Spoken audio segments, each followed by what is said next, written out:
بس ایک آسرا مشکل میں ہے رحمان کا، زمانہ منتظر ہے رب کن کے فرمان کا، ہے یہ وقت دعا اور تو ہی کارساز ہے مولا، کہ تجھ کو واسطہ دیتے ہیں ماہ قرآن کا۔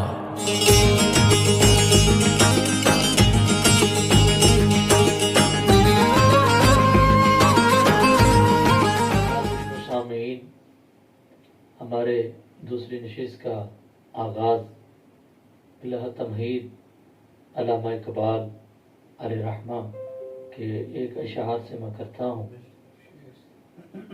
نگاہ عشق و مستی میں، نگاہ عشق و مستی میں وہی اول وہی آخر، نگاہ عشق و مستی میں وہی اول وہی آخر، وہی قرآن وہی فرقان، وہی یاسین وہی طٰہٰ۔ علامہ اقبال نے نقشہ جو کھینچا ہے ہمارے نوجوان حضرات کو ہلا دینے والا ہے کہ اگر کسی کی ذات کے ساتھ عشق کرنا ہے تو اس قدر محبت ہو کہ ہر چیز میں حضور علیہ السلام کا عکس نظر آئے، وہی اول وہی آخر، نگاہ عشق و مستی میں وہی اول وہی آخر، وہی قرآن وہی فرقان، وہی یاسین وہی طٰہٰ۔ علامہ اقبال کی قبر پر اللہ تبارک و تعالی اپنی کروڑہا رحمتاں کا نزول فرمائیں، اور ہمارے اس اشعار کو ان کی بارگاہ میں اللہ تعالیٰ بھیج کر ہمارے اس شعر کی نظر سے ہماری بھی اللہ تعالیٰ بخشش فرمائے، اور ہماری بھی سماعت اللہ تبارک و تعالیٰ ان کے توسل سے قبول فرمائے۔ اب میں اپنے اس پروگرام کے خصوصی جو مہمان ہیں اور خطاب کے لیے تشریف فرما ہے، ہمارے دلوں کو منور فرمائے۔ الحمدللہ رب العالمین والصلاة والسلام علی سید الانبیاء والمرسلین، اما بعد فاعوذ باللہ من الشیطان الرجیم، بسم اللہ الرحمن الرحیم۔ قال اللہ تبارک و تعالی فی القرآن المجید والفرقان الحمید، اللہم نور قلوبنا بالقرآن وزین اخلاقنا بالقرآن وادخلنا الجنۃ بالقرآن ونجینا من النار بالقرآن، ان اللہ وملائکتہ یصلون علی النبی یا ایھا الذین آمنوا صلوا علیہ وسلموا تسلیما، الصلاۃ والسلام علیک یا سیدی یا رسول اللہ وعلی آلک واصحابک یا حبیب اللہ، الصلاۃ والسلام علیک یا سیدی یا رسول اللہ وعلی آلک واصحابک یا رحمۃ للعالمین۔ توکل کے حوالے سے کچھ باتیں آپ کے ہوش گزار کر کے گفتگو کو سمیٹ لوں گا۔ دعا ہے کہ اللہ تعالی ہمیں عمل کی توفیق عطا فرمائے۔ اللہ کے محبوب صلی اللہ علیہ وسلم نے فرمایا کہ اگر تم توکل اللہ پر کرو تو تمہیں اس طرح رزق عطا فرمائے جیسے پرندوں کو عطا فرماتا ہے، کہ پرندے جب صبح نکلتے ہیں تو گھونسلوں سے نکلتے ہیں تو پیٹ ان کے خالی ہوتے ہیں۔ انسان کو تو پتا ہے کہ میں نے مزدوری کے لیے فلاں فیکٹری میں جانا ہے، فلاں دکان پر بیٹھنا ہے، فلاں فیکٹری میں مزدوری کرنی ہے، لیکن پرندے کو کوئی پتہ نہیں ہوتا کہ ہم نے کدھر جانا ہے۔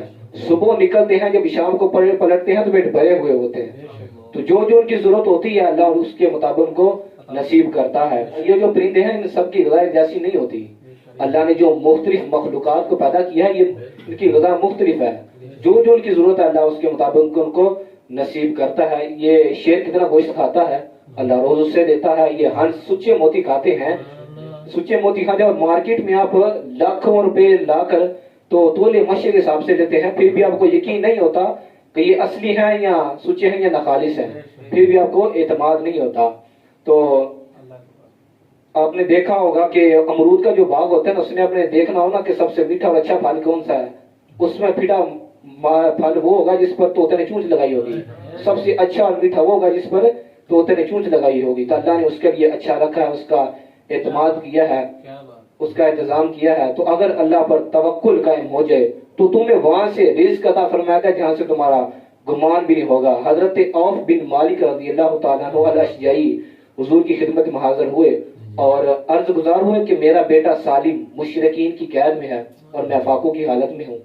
تو آل رسول صلی اللہ علیہ وسلم نے فرمایا کہ ہم بھی ہمارے پاس بھی ایک صرف جو ہے اور دنیاوی اسباب کے لیے کوئی کھانے کے لیے نہیں ہے. تو کہا کہ آپ نے فرمایا کہ 3 کام کرو. ایک فرمایا کہ لا حول ولا قوت الا باللہ پڑھو, اللہ سے ڈرو اور صبر کرو. 3 کام کرو. تو فرماتے ہیں میں گھر گیا تو یہ جا کر وظیفہ شروع کیا. ایک حدیث پاک میں آتا ہے کہ یہ 99 بیماریوں کا علاج ہے اور اس میں جو کم درجے کی بیماری ہے وہ ہم اور غم ہے. تو یہ دکھوں کا مداوع ہے, یہ بھی کبھی کر کے دیکھو. غم آ جائے, تکلیف آ جائے, کسی سے نہ کہو, صرف اپنے رب سے کہو. تو حضرت ابو ذر غفاری رضی اللہ تعالیٰ عنہ کو جو حضور نے 5 چیزیں بتائی تھی, ان میں سے پہلی چیز یہ تھی کہ ابو ذر کثرت کے ساتھ لا حول ولا قوت الا باللہ پڑھا کرو. حضرت عبداللہ ابن مسعود رضی اللہ تعالیٰ عنہ فرماتے ہیں کہ اگر کسی شخص کو فقر و فاقہ آ جائے, محتاج ہو جائے, محتاجی آ جائے, فقر و فاقہ آ جائے, تو وہ لوگوں کو بتاتا ہے پھر کہ میں آج فلاں تکلیف میں تھا, فلاں پریشانی میں تھا, تو فرمایا اس کی مشکل بڑھے گی. اگر اس کے بجائے اللہ مصالحہ بچھا کر اپنے رب سے کہے یا اللہ فقر و فاقہ آ گیا ہے اور اس کا علاج مالک تیرے پاس ہے. حضرت عبداللہ ابن مسعود رضی اللہ عنہ فرماتے ہیں کہ جلد یا بدیر اللہ اس کی مشکل آسان فرمائے گا. تو اگر اس پر توکل قائم ہو جائے. تو وہ فرماتے ہیں حضرت عوف بن مالک میں نے آ کے شروع کیا تو تھوڑی دیر گزری کے دروازے پہ دستک ہوئی. دروازہ کھولا تو دیکھا کہ میرا بیٹا کھڑا ہے اور اس کے پیچھے 100 اونٹ کھڑا ہے. میں نے کہا کہ تم اور یہ 100 اونٹ کہاں؟ میرا موقع لگے ان کی قید سے بھاگ آیا اور آتے آتے ان کا 100 اونٹ بھی ہاک لایا. وہ یرزقہم من حیث لا یحتسب, وہ تمہیں وہاں سے رزق عطا فرمائے گا جہاں سے تمہیں گمان بھی نہیں ہوگا اگر تمہارا توکل قائم ہو جائے. تو یہ بہت بڑی دولت ہے. حضرت رابعہ بصریہ کہ ہاں مہمان آئے تو خادمہ نے کہا کہ مہمانوں کا کیا گیا ہے؟ کہا انہیں کھانا دیا جائے. تو کہا کہ 4-5 مہمان ہیں تو گھر میں 1 روٹی ہے تو کم سے کم 8-10 روٹیاں تو چاہیے. تو کہا کہ اس 1 روٹی کو اللہ کے تعالیٰ کی راہ میں خیرات کر دیا جائے. روٹی کو خیرات کر دیا گیا. تو تھوڑی دیر کے بعد دروازے پر دستک ہوئی تو کہا کہ دروازے پہ کون ہے؟ تو کہا میں فلاں آقا کا فریضہ غلام ہوں اور میرے آقا نے آپ کے لیے کھانا بھیجا ہے. تو خادمہ نے کھانا وصول کیا, دیکھا, کپڑا اٹھایا تو دیکھا کہ 6 روٹیاں تھیں. کہا نہیں نہیں یہ ہمارا کھانا نہیں ہے, آپ کے آقا نے کسی اور کے گھر بھیجا ہوگا. تو یہ غلطی سے ہمارے گھر آ گیا, کھانا واپس کر دیا گیا. تو پھر تھوڑی دیر کے بعد پھر دروازہ کھٹکھٹایا. تو کہا کس نے دروازہ کھٹکھٹایا؟ کہا فلاں آقا کا فریضہ غلام, میرے آقا نے آپ کے لیے کھانا بھیجا ہے. تو کھانا وصول کیا. حضرت رابعہ بصریہ نے کپڑا اٹھایا, دیکھا تو 8 روٹیاں تھی. کہا نہیں نہیں یہ ہمارا کھانا نہیں ہے, اپنے تمہارے آقا نے کسی اور کے گھر بھیجا ہوگا, یہ غلطی سے ہمارے گھر آ گیا ہے تو اس کو واپس دے دیا, واپس کر دیا. تو پھر تھوڑی دیر گزری تو پھر دروازے پہ دستک ہوئی. تو کہا دروازہ کون؟ دروازہ کس نے کھٹکھٹایا؟ پھر دروازہ کھولا تو دروازے پہ دیکھا کہ پھر وہی. کہا کس نے کھٹایا؟ تو اس نے کہا کہ فلاں آقا کا غلام, میرے آقا نے کہا کہ حضرت رابعہ بصریہ کو یہ کھانا دے کے آنا. تو خادمہ نے وصول کیا. حضرت رابعہ بصریہ نے دیکھا کھانا, وہ کپڑا اٹھایا, دیکھا تو 10 روٹیاں تھی. کہا ہاں ہاں یہ ہمارا ہی کھانا ہے. تو کہا کہ خادمہ اسے لے لو اور مہمانوں کو دے دو. کہا کہ یہ مہمانوں کو دے دو. کہا کہ یہی پہلے آیا تھا جو غلام ہے تو یہی درد تھا, سب کچھ یہی تھا, تو اب کیوں کھانا دیا؟ کہا میرے رب کا وعدہ ہے جو 1 دے گا میں 10 دوں گا. اگر اس پر توکل تمہارا کام ہو جائے تو اس طرح رزق عطا فرمائے جیسے تمہیں گمان بھی نہیں ہوگا. تاریخ مخصوص ہے کہ کہتے ہیں آج کل یہ بھی ہے کہ فلاں تاریخ میں شادی کرو گے تو کہتے ہیں کہ برکت نہیں ہوگی, فلاں اس طریقے علاوہ کرو گے تو برکت ہوگی. ہمارے ہاں بھی کچھ یہ کہا جاتا ہے کہ سفر کے مہینے میں شادی کرنے نہیں چاہیے. آج کل کئی دفعہ یہ چلتا ہے کہ شادی نہیں کرنی چاہیے. تو شادی ہو جائے تو کامیاب نہیں ہوتی, ہو جائے تو اولاد نہیں ہوتی, اگر اولاد ہو جائے تو کامیاب نہیں ہوتی. عجیب فلسفہ ہے. حضرت سیدنا فاطمہ الزہرا رضی اللہ تعالیٰ عنہ کی شادی علی المرتضیٰ رضی اللہ تعالیٰ عنہ کے ساتھ سفر کے مہینے میں ہوئی. مجھے بتاؤ اس سے بھی کوئی اچھی جوڑا ہو سکتا ہے؟ اس سے بھی کوئی کامیاب شادی ہو سکتی ہے؟ پھر کہتے ہیں اولاد نہیں ہوتی, حسن حسین اور زینب پیدا ہوئے. تو پھر کہتے ہیں کہ نیک نہیں ہوتی, تو مجھے بتاؤ کہ حسین جیسا نیک کون ہوگا, حسن جیسا نمازی کون ہوگا اور زینب جیسی پردے دار کون ہوگی؟ تو کہ اگر اللہ پر توکل قائم ہو جائے تو اپنی اولادوں کی ابھی سے ان کی اس طرح ان کی تربیت کرو کہ اللہ پر ان کا توکل قائم ہو جائے. وہ سلطان محمود غزنوی تھے, اس کے غلام تھے, غلام تو تھے مگر ایک بڑا عیاش بڑا غلام جو ہے نا وہ عزیز تھا. تو اس کو ایاز کو کہا، بیٹھی تو اس کے پاس تو اسے خربوزہ کھلا رہے تھے، تو چٹکاری لے کر جو وہ ایاز کھا رہا تھا، سلطان محمود نے خربوزہ چکھا، دیکھا تو وہ کڑوا تھا، کہا کہ میں تمہیں خربوزہ کھلا رہا ہوں تو تم کھاتے جا رہے ہو، یہ تو کڑوا ہے۔ کہا حضور کھا رہا ہوں۔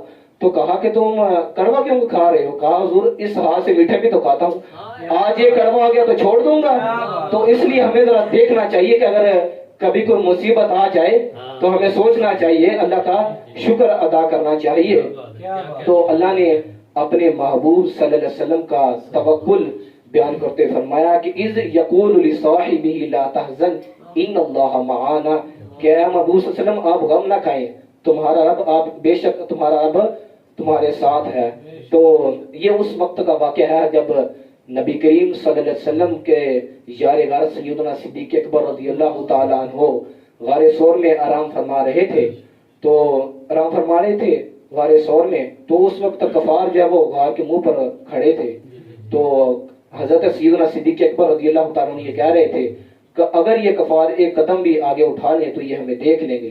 تو سیدنا متوکلین صلی اللہ علیہ وسلم نے کہا کہ صدیق اکبر کو فرمایا کہ تمہارا ان دو آدمیوں کے بارے میں کیا خیال ہے کہ جن کے ساتھ تیسرا اللہ تبارک و تعالیٰ ہو؟ تو اس اعتماد بھروسے کا نام توکل ہے۔ اگر اس پر بھروسہ قائم ہو جائے، توکل قائم ہو جائے، تو ہمارا کیا بس ہم کام کریں، درود پڑھیں، اس پر توکل کریں، پھر دیکھنا وہ اپنے خزانہ غیب سے تمہیں کیسے نوازتا ہے۔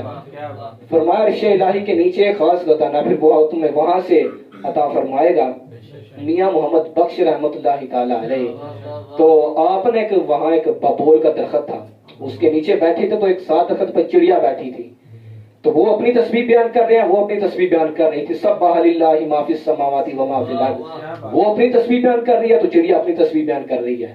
تو اتنے میں شکاری آیا، تو اس نے دیکھا کہ چڑیا کو، تو کہا کہ آئی تو شکاری نزدیک مل گیا، بڑا خوش ہوا، اپنا ترکش سے تیر نکالا، کماں پہ چڑھایا، تو کماں پہ جب چڑھایا نا تو کھینچا، تو اللہ تعالیٰ جسے کچھ نہیں نہ عطا کرتا اسے بڑا کچھ عطا فرماتا ہے۔ تو ان پرندوں کی اس سے بڑی قائم ہوتی ہیں، ہاں آئی ہو تو ماری جاتے ہیں، باقی بڑے قائم ہوتے ہیں۔ تو چڑیا کی اس کی فاختہ کی نظر پڑی نا، اس نے اڈاری پکڑی تو باہر، اب تھوڑا سا باہر نکلی تھی تو اوپر وہ شکرا باز چکر کاٹ رہا تھا، اس نے بھی جبتا تو فاختہ پھر اپنے گھونسلے پہ آ کر بیٹھ گئی، تو بڑی حیران ہوئی کہ بیٹھے رہوں گی تو ماری جاؤں گی، اڑی گی تو ماری جاؤں گی، تو اب کیا کروں؟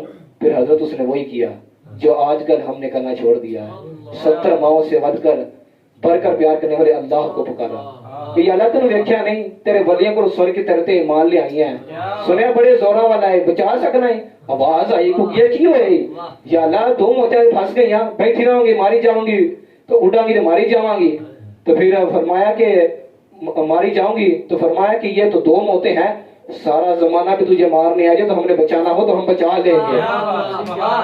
تو پہلے تو بڑی حیران ہوئی کہ آئی جان شکنجی اندر جی میں بیلن دے وچ کرنا رو آجا کہ رو محمد تاں میں تینوں مندا، پہلے کہتی بڑی میں پھنس گئی، لیکن جب اس نے توکل اللہ پہ قائم کیا تو وہ توکل کر کے بیٹھ گئی۔ شکاری پاس بڑا حیران ہوا کہ یہ تو جم کے بیٹھ گئی، اڑی نہیں رہی، تو اس نے تو کماں پہ تیر چڑھایا تھا، تو پھر زور سے پورا کھینچا، تو اللہ تبارک و تعالیٰ کی قدرت اس طرح داروی کی کہ پاؤں میں نا سانپ آیا، تو یہاں تو پھر وہ کہتے ہیں تمبوڑی وہ کاٹے نا تو حضرت جی وہ ذرا تکلیف بڑی ہوتی ہے، تو وہ تو سانپ ہے، سانپ نے جب کاٹا نا تو کماں پہ تیر آدھا کھینچ چکا تھا، اور جب سانپ نے ڈس مارا تو جھٹکا لگا، درد ہوا، جھٹکا لگنے سے تیر کا منہ اوپر ہو گیا، اور وہ تیر وہ باز سیدھا جا کے باز کو لگ گیا، وہ باز کو لگنے سے مر گیا، یہ تیر سانپ کے ڈسنے سے مر گیا۔ تو میاں صاحب کول بیٹھے خدا کی قدرتوں پر غور و فکر کر رہے تھے، تو دیکھا تو بڑا سخن اترا، تو کیا خوب لکھتے ہیں، کگی رہی اتھاں کھلوتی، کگی رہی اتھاں کھلوتی، مارن والے محمد بخشا مرضی رب دی ہوئی، تے حضرت مان جواب اج وقت ہے، اج ویلا ہے، اج مان جاؤ، اج وقت ہے، اج ویلا ہے، کل ویلا نہیں ہونا، اج ویلا ہے، توکل کرو تے اج دے نا پلا پڑ لو، اج نا ویلا ہے تے۔ تو حضرت عمر بن خطاب رضی اللہ تعالیٰ عنہ لکھا ہوا ہے کہ آپ کی بارگاہ میں نا ایک جوان اور ایک اس کا والد، دونوں باپ اور بیٹا ہے، تو آپ کو پتا ہے کہ کہیں والد اور بیٹے کی شکل ملتی ہے، کہیں تھوڑی کہیں بہت زیادہ، تو وہاں بلا کی مشابہت کے